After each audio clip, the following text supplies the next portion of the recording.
Good morning, everyone.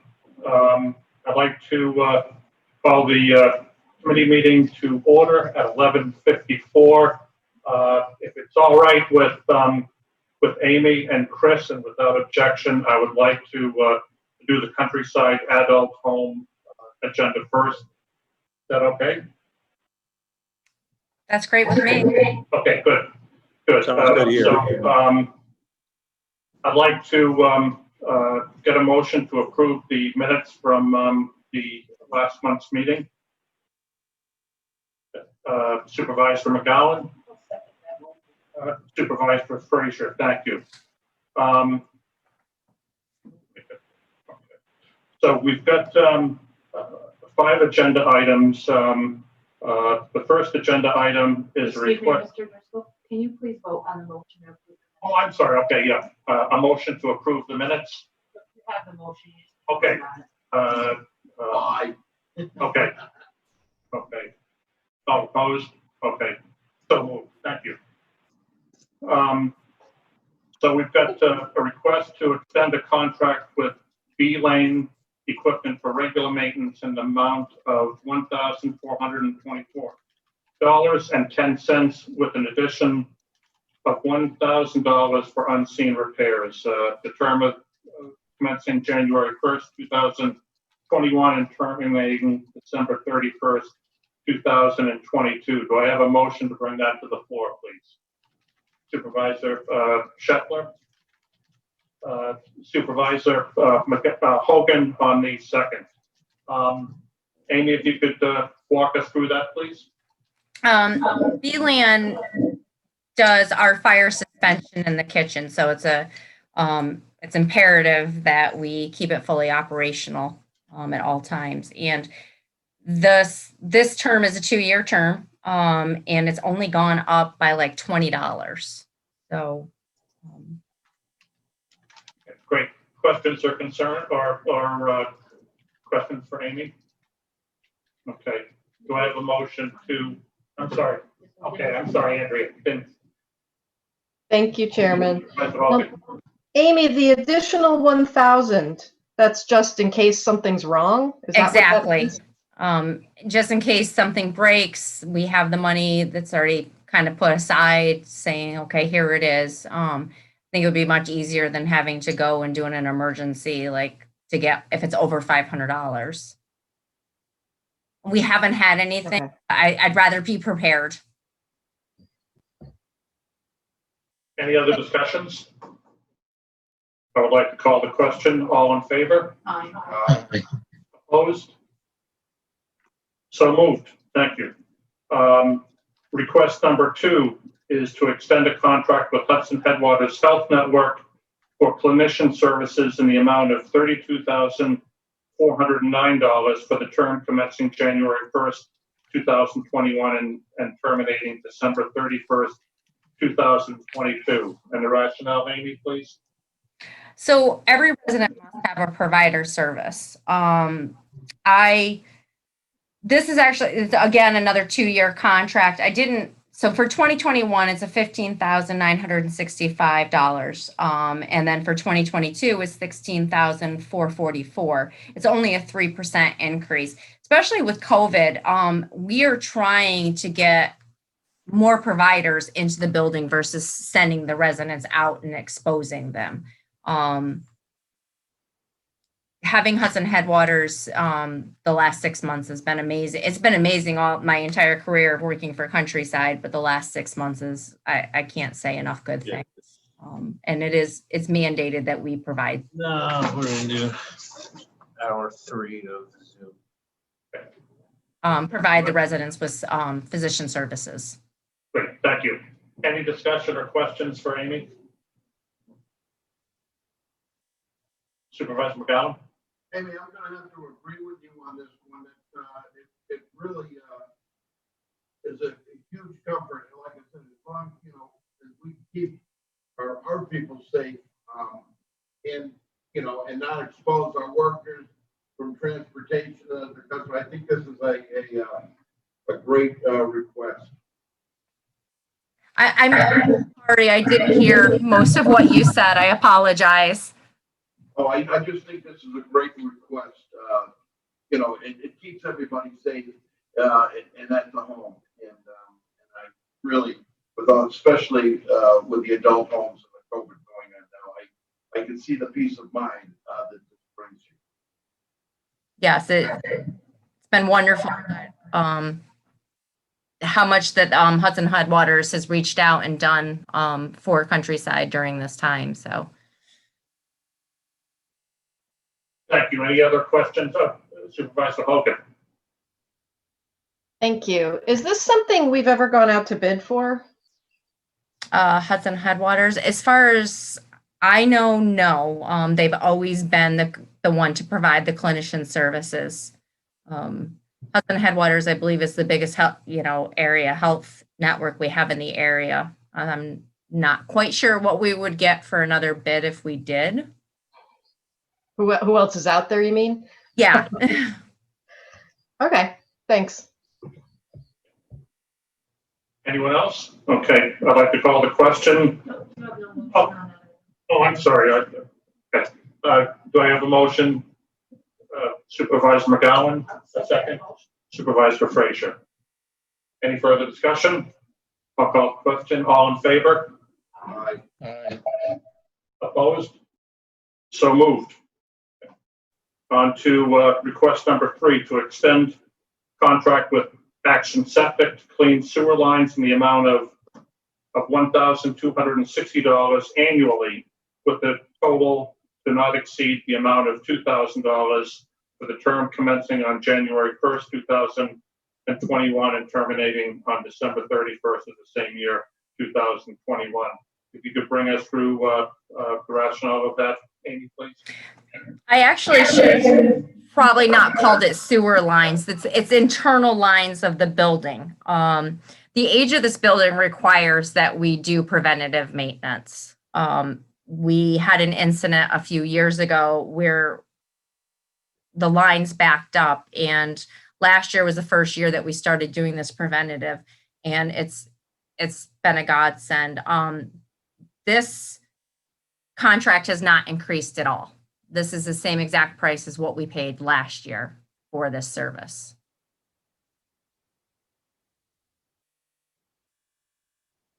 Questions, or would you like to make that motion? Well, Okay. I'll make the motion and we'll bring in a question. Okay, yeah, let's do the question first. Yeah, due to the age of the building, so everybody knows, it's cast iron, and, you know, cast iron is pretty rough and everything at time, then it gets pitted over time. And a lot, you know, now that we have a lot of water saving measures, what's happened is that a lot of water's not flowing, as much water flows across these lines, so things move a little bit slower and usually get caught up in the pit. So I think this is a good contract to have, because it would cost a lot more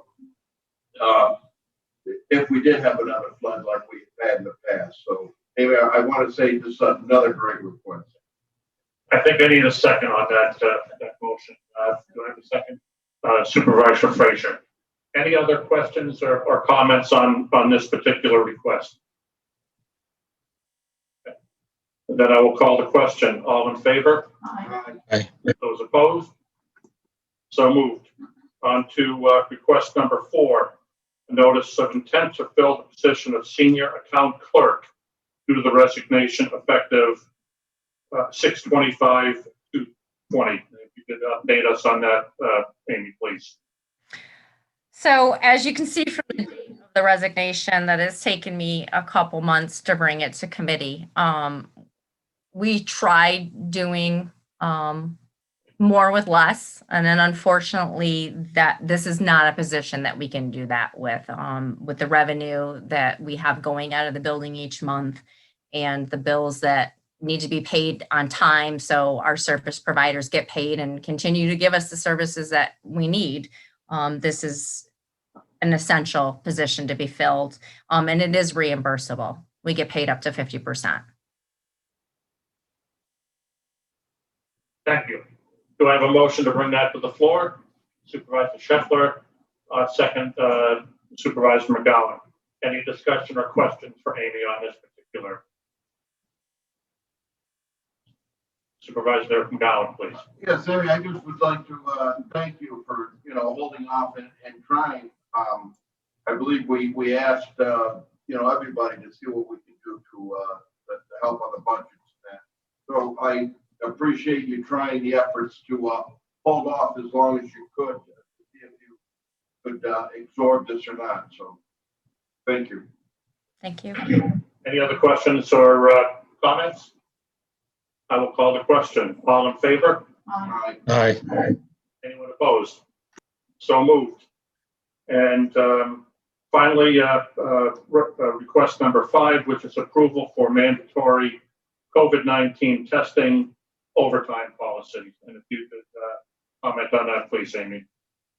So consideration, what the Department of Labor and the Department of Health said, that we must pay our staff for the time that it takes them to travel to be tested and the time it takes to have the test administered. We felt that 1 hour was an appropriate length of time. I mean, some of our staff live in some very rural areas, Schroon Lake, Pottersville. So coming, to Warrensburg to get tested takes up quite a bit of time going back and forth. And these are women that have worked the overnight shift, 11 to 7, or they work until 11 o'clock at night, and they come in dutifully each Tuesday morning at 9 a.m. So we also believe that we need to have a policy in place if we're going to try to get any reimbursement from FEMA for the overtime that we're paying. So that's the rationale for this request. Thank you. Motion to bring that to the floor, please. Supervisor McGowan. Second on by Supervisor Hogan, please. Thank you. Discussion or comments or questions? Nothing. Hearing nothing, I will call the question. All in favor? And anyone opposed? Thank you. We don't have any referrals or pending items. I'd like to make a comment that I appreciate our COVID-19 website posting some pictures of activities and daily operations at Countryside in the last few weeks. Those are appreciated, and it sent a nice message out to the public about what's happening up in Warrensburg. Privilege of the floor and public comment. I'll wait for Mr. Lehman to weigh in on that. Hello, Supervisor Driscoll. We do not have any public comment or questions at this point. Appreciate it. Thank you. Any other comments or questions from the committee? If not, I will. I'll move into the next part of this this agenda, and thank Amy for your time. And I will invite Commissioner Hanchett to the meeting. I will ask for a motion to approve the minutes of the Department of Social Services meeting from this past month. Oh, you don't? Okay. All right. Okay. So we can move on. So the action agenda, new business, are a couple of resolutions.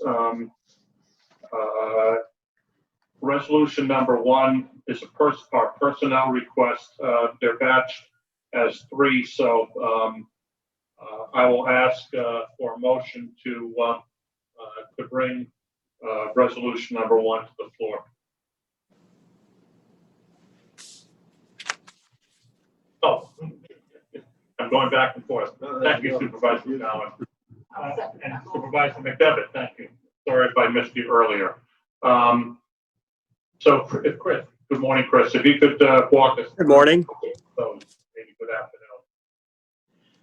This position is a position in our Medicaid unit, and we have a number of positions open actually within the department, a couple in the Medicaid unit. It's a pretty busy unit. They're handling literally thousands of cases a month. So we're bringing it forward. It's got at least a 75% reimbursement.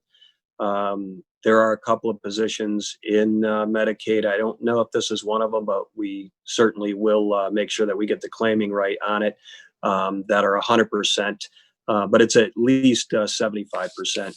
The other thing I'd like to add is that the positions that we're asking for today probably won't get filled immediately.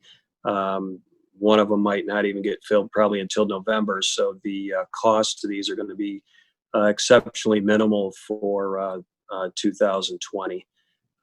Only be probably a couple months before the year rolls over into 2021. Would you like me to read the each of the individual notices, Chris? I can do that if you'd like. It doesn't matter No, to me. as long as everyone has that in front of them. A motion to bring that to the floor, please. Oh, we already, okay. So, any more questions or concerns on that? Hearing nothing, I'd like to ask for a vote. All in favor? Anyone opposed? Thank you. So all three of those positions have been taken care of. The second is a request, a resolution to appoint and reappoint various members to the Warren County Youth Board for 2020. If you could briefly discuss that, please, Chris. Yeah, hi. These are positions on the youth board that must be appointed. We have three people that are interested, and I am pleased to bring those to committee for approval. The first one is Andrea Hogan. The second one is Annie McMahon, and the last one is Peter Olaszewski. These are people that would serve on the Warren County Youth Board for our regularly scheduled meetings, which we have been able to have take place. The last one we did via Zoom. Thank you. You're welcome. Supervisor Hogan. I was appointed at the beginning of this year. Mr. Driscoll? This was something that was on the agenda originally to have Supervisor Hogan appointed. We sent it back with a correction that technically you're only appointing just the two other members. Ms. Hogan was already appointed by the board. So in this action, you're only appointing Annie McMahon and Peter Olaszewski. Okay, great. Thank you for the clarification, Andrea. So any other questions about that? Okay. Okay, so I need a motion on the floor to, okay, Supervisor Frazier on the motion, on the second, Supervisor McGowan. All in favor, please. Anyone opposed? That concludes the request for this month. I don't see any pending items. We all received a very comprehensive finance report from Julie Montero. Julie, with us this moment?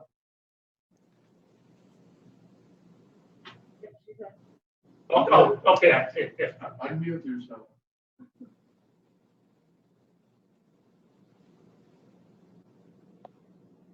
Good afternoon. I don't know if you've had a chance to look at the revenue and expense report. The expense portion of it is pretty consistent through the 7th month of 2020. Unfortunately, we're still behind on revenue. While the state and federal government are dealing with COVID, our revenue is been delayed, and in some cases it's going to be cut. Hopefully by next month we'll have a little better idea how it's going to affect all of our programs. At this point, it's just too early. We were just notified on Friday that there may be cuts to the revenue. Thank you, Julie. And we were also brought up on that very same issue by Treasurer Swan at Friday morning Board of Supervisors meeting. So hopefully the state will get on the ball and get us some money that we've earned and deserve. Anything else? Any highlights about the budget? The only thing with regards to the overtime, if you look at that, we're way under, which is great. We're about 800 hours less than this time last year. Just keep in mind that if and when schools open, we are anticipating a large spike initially, probably in September or October. So, as much as we're saving money on overtime right now, I'm expecting that to go up over the next couple of months. Great, thank you for your report. Does anyone have any questions or comments on the finance report? Hearing nothing, I'll ask Mr. Lehman if we've heard anything from the public. Hello, at this point, we still do not have any questions or comments. And probably not in the next few minutes. So that being said, any other comments by the committee? Hearing nothing, I will ask for a motion to adjourn. Supervisor Scheffler and Supervisor Bruno, thank you. Thank you, everyone.